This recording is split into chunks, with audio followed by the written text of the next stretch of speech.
اعوذ بالله من الشیطان الرجیم. بسم الله الرحمن الرحیم. درنو زده کوونکو، په ننني درس کې به د دوو عددونو تر ټولو کوچني مشترک مضرب او تر ټولو لوی مشترک قاسم او د هغو عددونو ترمنځ اړیکه پیژنو.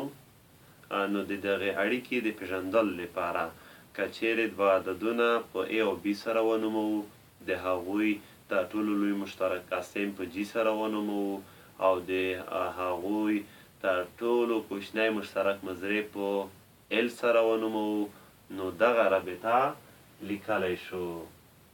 یعنی که تر ټولو کوچنی مشترک مضرب تر ټولو لوی مشترک قاسم سره ضرب کړل شي، د هغه دوو عددونو د ضرب حاصل سره به مساوي وي. او تاسې کولی شئ چې د LGAB لپاره ځان ته فارمولونه هم لاسته راوړئ او ګټه ترې واخلئ. که د L لپاره فارمول لاسته راوړئ، دواړه خواوې به په G باندې ویشئ، ځکه موږ هدف L دی.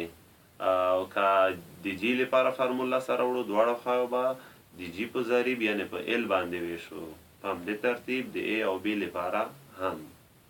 که اوس مثال راکړل شوی وي چې که A یو عدد 225 وي، B عدد 300 وي، G د هغوی تر ټولو لوی مشترک قاسم 15 وي، نو په دا حالت کې د هغو دوو عددونو یعنې د A او B عددونو تر ټولو کوچنی مشترک مضرب وټاکئ.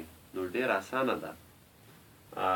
په دې شکل تاسو لیکلی شئ L مساوي A ضرب B. دا د A قیمت او دا د B قیمت او دا د بیا G قیمت. نو دغه دوه عددونه که چیرې ضرب شي 1500 کیږي، او که چیرې 1500 په 15 باندې وویشل شي 900 کیږي.